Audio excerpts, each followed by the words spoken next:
আজ বানিয়ে ফেলবো আলু দিয়ে সজনে ডাঁটার পোস্ত।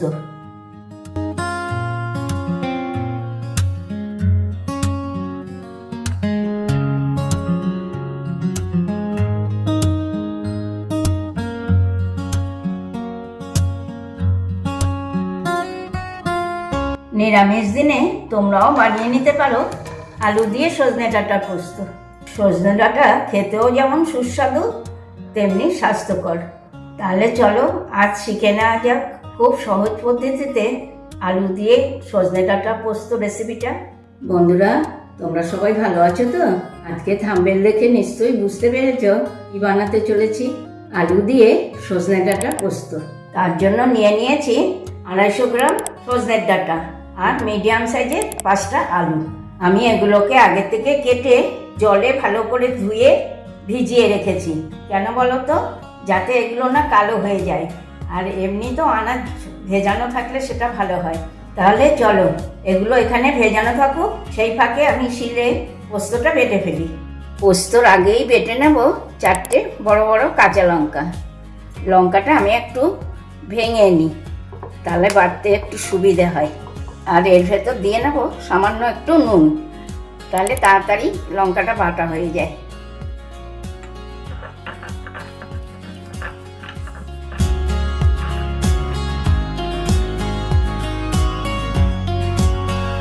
এই দেখো লঙ্কাটা আমার কি সুন্দর মোলায়েম হয়ে বাটা হয়ে গিয়েছে। এবার আমি এখানে দিয়ে নেব 4 চামচ পোস্ত।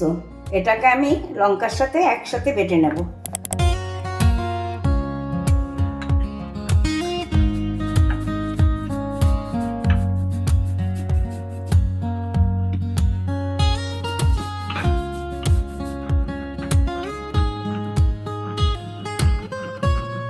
এই দেখো পোস্তটা আমার বাটা হয়ে গেল। এবার আমি একটা বাটিতে তুলে নেব।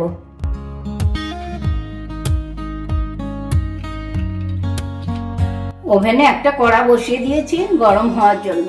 কড়া গরম হতেই দিয়ে নিচ্ছি পরিমাণ মতন কিছুটা সরষের তেল।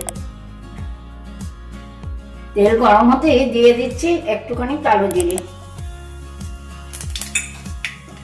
আর দিয়ে নিচ্ছি আগে থেকে ধুয়ে রাখা আলুগুলো।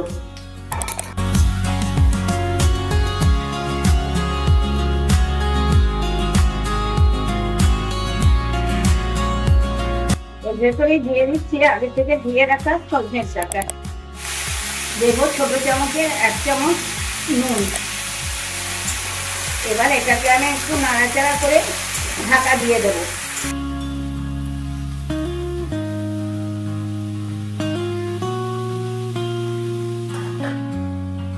5-7 মিনিট পর ঢাকাটা খুলে একটু দেখে নিচ্ছি কি অবস্থা। এবার অনেকটাই নরম হয়ে গিয়েছে। এগুলো একটুখানি জল বেরিয়েছিল, ঢাকা দিয়েছিলাম তো, তাই জলটা এবার টেনে গিয়েছে। এবার আমি এটাকে একটু নাড়াচাড়া করে ভাজা ভাজা মতন করবো। একটুখানি হলুদ দিয়ে নেব। পোস্ততে বেশি হলুদ লাগে না, সামান্য একটু হলুদ দিলাম।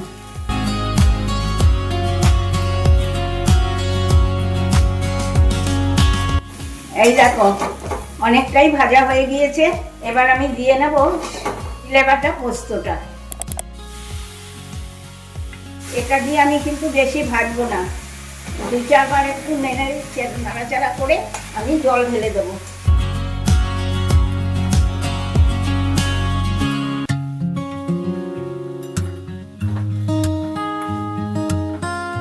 এবার আমি এটাকে পরিমাণ মতন এতে জল ঢেলে নেব।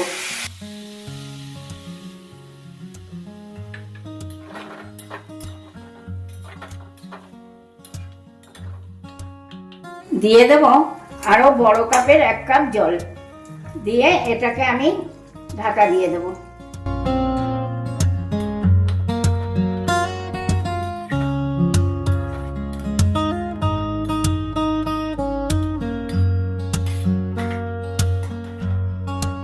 পাঁচ মিনিট পর আবারও ঢাকাটা খুলে দেখছি কি অবস্থা। ও বাবা, অনেকটাই তো হয়ে এসছে, জল অনেকটাই টেনে গেছে, আর সামান্য একটু জল টানবে। ঠিক আছে, এই অবস্থায় আমি ওপর দিয়ে একটু কাঁচা সর্ষের তেল ছড়িয়ে দেব। দিয়ে এটাকে ভালো করে নাড়াচাড়া করে জলটা যেই আরেকটু টানবে নামিয়ে নেব। তখন অনেকটাই হয়ে গেছে। আলু দিয়ে সজনে ডাঁটা পোস্তটা হয়ে গেল। এবার আমি গ্যাসের ফ্লেমটা অফ করে একটা পাত্রে ঢেলে নেব।